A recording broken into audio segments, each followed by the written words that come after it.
Leetcode easy problem 1317 convert integer to the sum of two no-zero integers.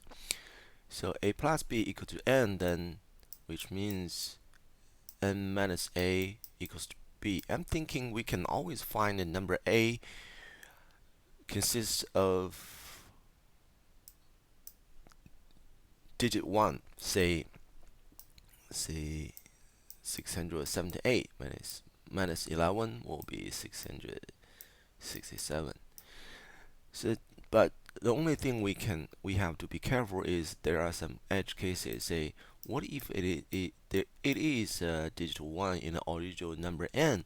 Then if we keep going with 11, we're gonna get a 660. So in this case, we just increase the number 1 by 1, which is 12. So we can get a 659 now. But what if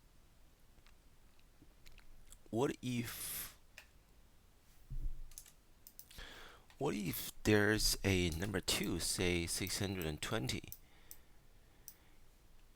Obviously, if we minus 11, then we're gonna get a 0.